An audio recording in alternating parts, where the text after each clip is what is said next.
Praise the Lord. எஸ்ஐகே 38 25 28 வரைக்கும். நான் அவர்களோடு சமாதான உடன்படிக்கை செய்வேன், அது அவர்களுக்கு நித்திய உடன்படிக்கையாயிருக்கும். நான் அவர்களை நிலைப்படுத்தி அவர்களை வர்த்திக்க பண்ணி அவர்கள் நடுவிலே என் பரிசுத்த ஸ்தலத்தை என்றென்றைக்கும் ஸ்தாபிப்பேன்.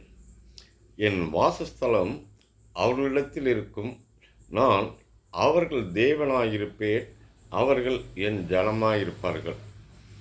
அப்படியே என் பரிசுத்த ஸ்தலம் அவர்கள் நடுவில் என்றென்றைக்கும் இருக்கும்போது நான் இஸ்ரவேலை பரிசுத்தம் பண்ணுகிற கர்த்தர் என்று ஜாதிகள் அறிந்து கொள்வார்கள் என்கிறார் என்று சொல் என்றார். அதுதான் இப்போ சொல்கிறோம். அது நீங்கள் இந்த உலகத்தினுடைய தேவனுக்குள்ள நீங்கள் நடந்து வந்து நிறைய பாதைகளில் பயங்கரமான படுகுழியில் விழுந்துட்டோமோ, இல்லாட்டா எழுப்பவே முடியாத அளவுக்கு நம்ம ஆழத்தில் கிடக்கிறோமோ என்று சொல்லி நீங்கள் பயப்பட வேண்டாம். இதெல்லாம் ஒரு சில காரணங்கள் இருந்தாலும் கூட தேவன் உங்களை முன்குறித்ததுனாலே நீங்கள் விசேஷமானவர்கள், அற்புதமானவர்கள். உங்களை கொண்டு நிறைய காரியங்கள் செய்யப்பட போகிறது. அதனால் நான் எப்பொழுதுமே என் வாசஸ்தலம் அவர்களிடத்தில் இருக்கும். தேவன் தங்கியிருக்கக்கூடிய ஆலயம் உங்களுடைய இருதயம். நான் அவர்கள் தேவனாயிருப்பேன், அவர்கள் என் ஜனமாயிருப்பார்கள். நான் தான் அவங்களுக்கு தேவன். அது கிறிஸ்து சொல்கிறார், அவர் உங்களுக்கு தேவனாயிருப்பார், நீங்கள் அவருடைய ஜனமாயிருப்பீர்கள். நாம் ஒவ்வொருவருமே இதே போல் இந்த காரியங்களும் எதுக்காக நடக்கப்பட்டிருக்கு, நிறைய காரணங்கள் இருந்தாலும் கூட உங்களை பரிசுத்தம் பண்ணக்கூடியது யார் என்று புற ஜாதிகள் உங்களை உற்று நோக்கும் பொழுது உங்களுக்குள்ள கிறிஸ்து வெளிப்படுவார். இதை பரிசுத்தம் பண்ணுகிற கர்த்தர் நான் என்று அவர்கள் அந்நிய ஜனங்கள் அறிந்து கொள்வார்கள் என்று சொல் என்றார். அதைத்தான் சொல்லிக்கிட்டு இருக்கிறோம். அதனால் நீங்கள் ஒரு விசேஷமானவர்கள். நீங்கள் எதை குறித்துமே பயப்பட வேண்டியதில்லை. அதனால தான் எஸ்ஐகே 37 25 28 வரைக்கும் பாருங்கள். 1 பாருங்கள். கர்த்தருடைய கை என் மேல் அமர்ந்து கர்த்தர் என்னை ஆவிக்குள்ளாக்கி வெளியே கொண்டு போய் எலும்புகள் நிறைந்த ஒரு பள்ளத்தாக்கின் நடுவிலே நிறுத்தி. எசேக்கியேலுங்கிற தீர்க்கதரிசிக்கு நடந்த சம்பவம். இதே போல தான் உங்களுடைய வாழ்க்கை ஒன்றொன்றிலுமே நடக்கும். அவர் ஒரு எலும்பாக இருக்கணும்னா அந்த சதெல்லாம் மண் தின்னு எல்லாமே தின்னு ஒன்றும் இல்லாமல் காய்ந்து அப்படி கருகின மரம் போல் இருக்கக்கூடியதான் எலும்புகளாக கிடக்கும். அந்த எலும்புகள்கிட்ட போய் இது உயிரடையுமான்னு கேட்குறான். இது நம்மளுடைய சிந்தனை கேட்ட அளவுக்கு சாத்தியம் இல்லைன்னு சொன்னாலும் கூட கிறிஸ்துவின் நாமத்தினால் இந்த காரியங்கள் நடைபெற்றது. இதே போல் உங்களுடைய வாழ்க்கையிலும் நடைபெற போகிறது. உலர்ந்த எலும்புகளாக இருக்கீங்களோ, நீங்கள் கிறிஸ்துவின் நாமத்தினால் உயிர் பெற்று எழும்பி பிரகாசித்து இந்த ஜனத்தை ஆண்டு கொள்ளக்கூடியவர்களாய், ஒரு ஆளுகை செய்யக்கூடியவர்களாய் கிறிஸ்துவின் நாமத்தினால் நீங்கள் ஒவ்வொருவருமே மாறிக்கொள்வீர்கள். ஏன்னா இப்போ நம்ம பிலதெல்பியா சபையினுடைய கோட்பாட்டின் பிரகாரம் வாழ்ந்து கொண்டிருக்கிறதுனால நம்மளை ஒருத்தர் சந்தித்து விட்டாலும் கூட ஏதோ ஒரு வகையில் கிறிஸ்துவின் நாமத்தினாலே நாம் கான்டாக்ட் பண்ணிக்கிட்டே இருக்கிறோம். அதனால தான் தேவன் சொல்கிறார், என்னை அவைகளின் அருகிலே சுற்றி நடக்க பண்ணினார். இதோ பள்ளத்தாக்கின் வெட்ட வெளியிலே அந்த எலும்புகள் மகா திரளாய் கிடந்தது, அவைகள் மிகவும் உலர்ந்ததுமாயிருந்தது. இதே போல் உங்களுடைய வாழ்க்கை உலர்ந்து போய் முற்றிலும் ஒன்றுக்குமே ஆகாது என்று மிகவும் உலர்ந்து போயிருக்கிறீர்களோ, தேவன் உங்களை நோக்கி சொல்கிறார், நீங்கள் உயிரடைவீர்கள். அதுக்கு அடுத்த வசனம், அவர் என்னை நோக்கி, மணிபுத்திரனே, இந்த எலும்புகள் உயிரடையுமா என்று கேட்டார். அதற்கு நான், கர்த்தராகிய ஆண்டவரே, தேவரீர் அதை அறிவீர் என்றேன். எனக்கு ஒன்றுமே தெரியாது ஆண்டவரே, கிறிஸ்துவே உமக்குத்தான் தெரியும். இந்த உலர்ந்து போய் பிரிந்து போய் நொறுக்கப்பட்டு சிதைக்கப்பட்டு ஒன்றுமில்லாமல் புதைக்கப்பட்டு போய் கிடைக்கிறார்களோ, அதெல்லாம் உயிரடையுமாங்கிறது எனக்கு எப்படி காட் தெரியும். உமக்கு தான் தெரியும்னு சொல்லி அந்த எசேக்கியேல் தீர்க்கதரிசி சொல்லும் பொழுது தேவன் அவனை நோக்கி பேசுகிறார். கர்த்தராக ஆண்டவர் இந்த எலும்புகளை நோக்கி, இதோ நான் உங்களுக்குள் ஆவியை பிரவேசிக்க பண்ணுவேன், அப்பொழுது உயிரடைவீர்கள்.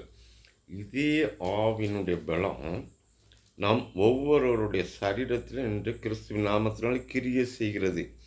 நான் உங்கள் மேல் நரம்புகளை சேர்த்து உங்கள் மேல் மாமிசத்தை உண்டாக்கி உங்களை தோளினால் மூடி உங்கள் ஆவியை கட்டளையிடுவேன்.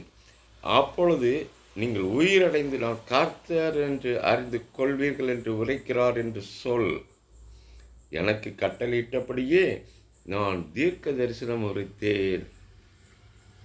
பாருங்க, காட் சொல்கிறார், இந்த எலும்புகள்லாம் உயிரடையும்.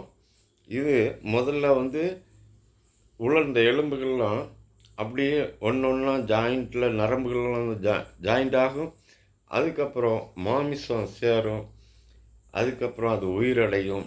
இதே போல் நீங்கள் இழந்து போனது எல்லாவற்றையும் கிறிஸ்துவின் நாமத்தினாலே இப்பொழுது இருக்கிறதை பார்க்கலாம் 1000 மடங்கு ஆசீர்வதிக்கும் தேவனால் ஆசீர்வதிக்கப்பட போகிறீர்கள்.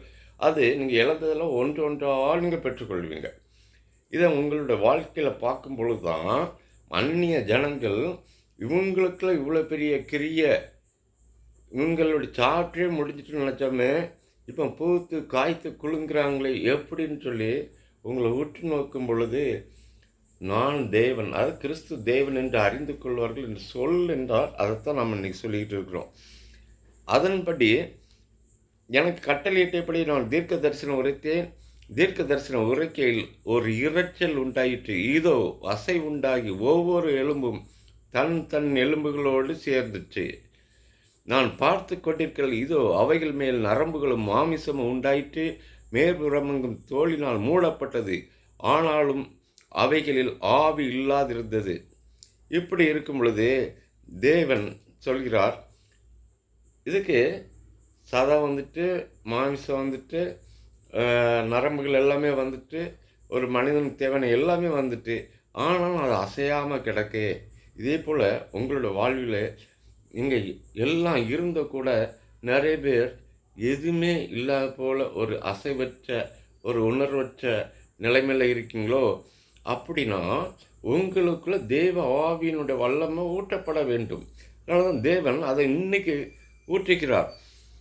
9ஆம் வசனம், அப்பொழுது அவர் என்னை பார்த்து, நீ ஆவியை நோக்கி தீர்க்க தரிசனம் உரை, மனுபுத்திரனை நீ தீர்க்க தரிசனம் உரைத்து ஆவியை நோக்கி கர்த்தராகிய ஆண்டவர் உரைக்கிறது என்னவென்றால், ஆவியே நீ காற்று திசை 4 வந்து கொலையுண்ட இவர்கள் மேல் உயிரடையும்படி இவர்கள் மேல் ஊது என்று சொல் என்றார்.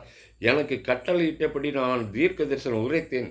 அப்பொழுது ஆவி அவர்களுக்குள் பிரவேசிக்க அவர்கள் உயிரடைந்து காலுண்டு மகா பெரிய சேனையாய் எழும்பி நின்றார்கள். அல்லேலூயா. இதே போல தான் இன்னைக்கு தேவ ஆவியினுடைய வல்லமை நம் ஒவ்வொருவருக்குள்ளேயும் செத்து போய் கிடக்கிறீங்களோ, உயிரோடு இருந்து பிரேதம் போல் இருக்கீங்களோ, வாழ்க்கையில் நீங்கள் இன்றைக்கி உயிரடைந்து எப்படி இருக்க போகிறீங்களோ மகா பெரிய சேனையாக மாறுகிறீர்கள். கிறிஸ்துவினுடைய இரத்தத்தினாலே அவர் நமக்கு கொடுத்த ஆவி ஆத்மா சரீரம் மீண்டும் உயிர் பெற்று எழும்புகிறது. அது மட்டும் இல்லை, அப்பொழுது அவர் என்னை நோக்கி, மனுபுத்திரன் இந்த எலும்புகளை இஸ்ரேல் வம்சத்தர் அனைவருமே, இதோ அவர்கள் எங்கள் எலும்புகள் உலர்ந்து போயிற்று, எங்கள் நம்பிக்கை அற்று போயிற்று, நாங்கள் அறுப்புண்டு போகிறோம் என்கிறார்கள். அதை அப்படி பார்த்துக்கிட்டே இருந்தீங்கன்னா சொல்லுவீங்க. அதில் 14ஆம் வசனம், என் ஆவியை உங்களுக்குள் வைப்பேன், நீங்கள் உயிரடைவீர்கள், நான் உங்கள் தேசத்திலே வைப்பேன், அப்பொழுது நான் கர்த்தர் என்று அறிந்து கொள்வீர்கள். இதை சொன்னேன், இதை செய்வேன் என்று கர்த்தர் உரைக்கிறார் என்று சொல் என்றார். இதை தேவன் சொல்லிட்டு போகக்கூடிய கர்த்தர் இல்லை, கண்டிப்பாக செய்வேன். இதோ நீ உன்னுடைய வாழ்விலே நிச்சயமாய் நீ இதை விசுவாசிக்கும் பொழுது பெற்றுக்கொள்வாய். கிறிஸ்துவின் நாமத்தில் உன்னுடைய எலும்புகள், உன்னுடைய ஆவிகள், நீ இழந்த எல்லாவற்றையும் 100 மடங்கு 1000 மடங்காக பெற்றுக்கொள்வாய். காரணம், இப்பொழுது நீ கிறிஸ்துவுக்குள்ளே ஒரு புதிய மனிதனாய் ஆக்கப்பட்டிருக்கிறாய். உங்களுக்குள்ளே தேவ ஆவியினுடைய வல்லமை கிறிஸ்துவின் நாமத்தினால் ஊற்றப்பட்டிருக்கிறது. இதை நான் சொன்னேன், இதை செய்வேன். இப்படி செய்தால்தான் நான் கர்த்தர் என்று அறிந்து கொள்வார்கள். காரணம், இவங்க இஸ்ரேல் வம்சத்தார். அதாவது நீங்கள் ஒவ்வொருவருமே, விசுவாசிகள் எல்லாருமே இஸ்ரேல் வம்சத்தில் உள்ளவர்கள்.